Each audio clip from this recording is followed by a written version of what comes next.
The Biden administration wanted to nix a special tax subsidy for cryptocurrency, but it wasn't in the May 28 debt ceiling bill. Another narrow escape? The crypto sector appears to have dodged another bullet. At the time of publication, the United States has reached a political agreement to raise its debt ceiling, avoiding a calamitous default on its obligations, and this resolution probably won't include any new taxes on cryptocurrencies. But that doesn't mean the question of U.S. crypto taxation is settled. The debate is likely to continue and may be transformed into something more partisan than previously assumed. To recap, on May 21, at the Group of Seven, G7, summit in Hiroshima, Japan, U.S. President Joseph Biden spoke out against a debt ceiling deal with Republican lawmakers that would protect crypto traders. The protection the president referenced was tax loss harvesting, a tax minimization strategy legal in the U.S., but viewed by many as a loophole. However, it was the phrasing of the president's remarks as much as their content that drew attention.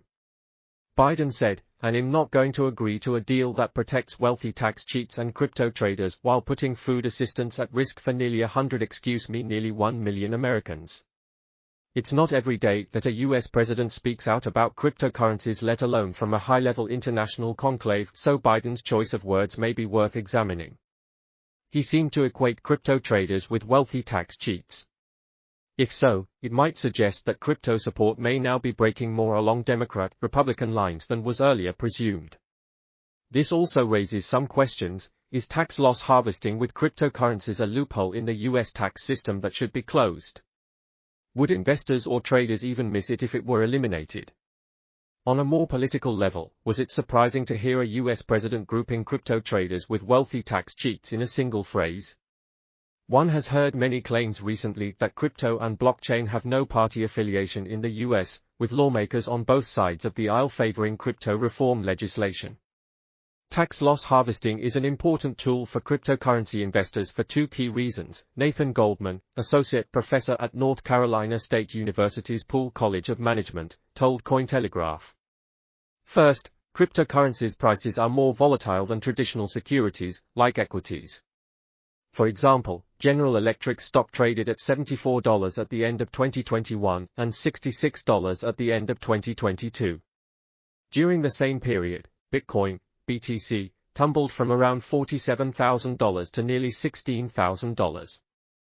Goldman noted, given the dramatic ups and downs, there is ample opportunity for investors to sell during the down periods, creating a tax loss that can be used to offset another gain, also known as tax loss harvesting. The second reason for the strategy's popularity with crypto investors is that it isn't subject to wash sale rules. With most securities, tax loss harvesting carries the penalty that the taxpayer cannot repurchase the security for 30 days, often referred to as wash sale rules, explained Goldman. During that time, the stock might increase in value, which the investor would not recognize. However, cryptocurrency does not have those rules. This rule or lack thereof has a lot of important tax considerations, and, thus, many investors are likely making use of it, said Goldman. Recent Bitcoin is on a collision course with net zero promises. It is definitely an issue, as there is some empirical evidence that crypto investors engage in this strategy, Omri Marian, professor at the University of California Irvine School of Law, told Cointelegraph. The president's 2024 budget proposal estimates that closing this loophole will bring in about $24 billion over 10 years, which is not insignificant.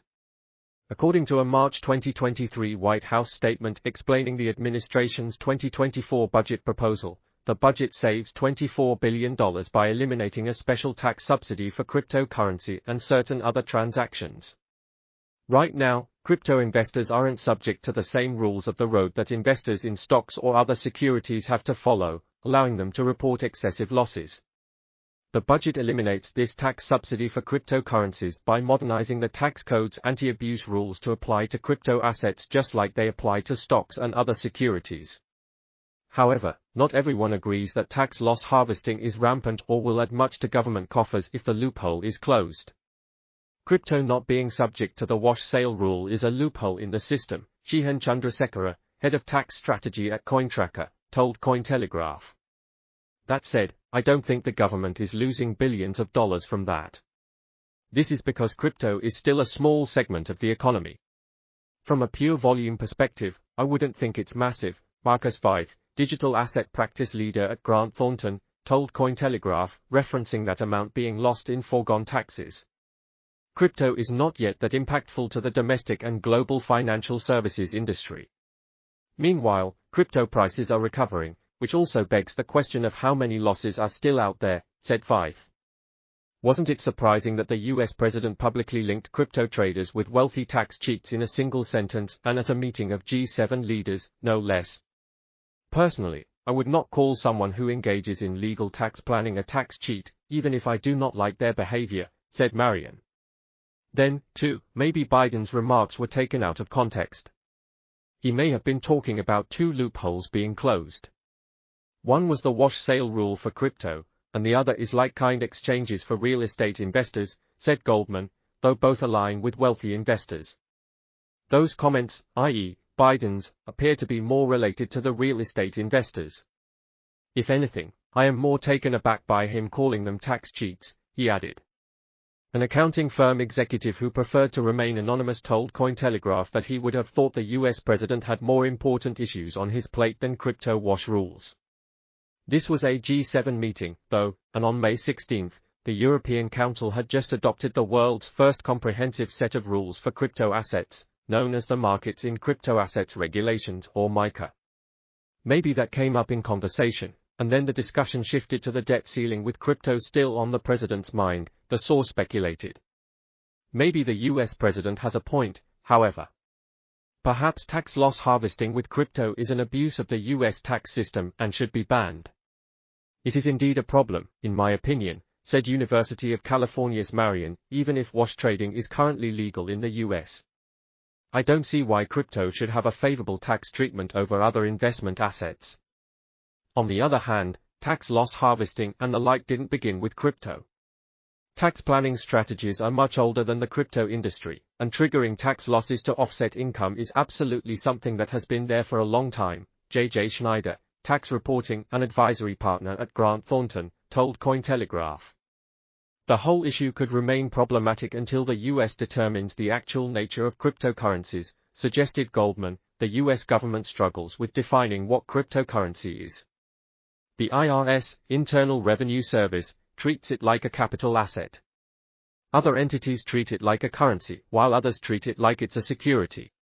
If all entities were to treat cryptocurrency like a currency, then it may make more sense to follow currency's rules for wash sales, continued Goldman. However, if it were to go by way of the IRS, then wash sales become potentially problematic. The bottom line, one must first define the nature of cryptocurrencies before gauging if their holders are profiting from tax loopholes. So is more regulatory clarity needed in the US, especially if the country hopes to attract institutional investors whose participation might make cryptocurrencies less volatile? There's a big hope that institutional adoption is moving forward, said Grant Thornton's Vythe. But with what the industry perceives as lack of clarity, I don't see that necessarily going up. More guidance is needed, added Goldman, and cryptocurrencies need to be defined and treated similarly across all financial sectors like taxes, financial reporting, etc. Marion agreed, but only up to a point. I do believe there are important areas in which guidance on crypto taxation is needed. But the claims of uncertainty and lack of guidance are exaggerated, in his view. Marion added, for most transactions that most taxpayers engage in, there are relatively clear answers in the law. People simply do not like these answers. Nor is the US necessarily the only country that continues to struggle with crypto and taxes. I think all countries are in the process of figuring out the right tax framework for digital assets, Cointracker's Chandrasekhar stated.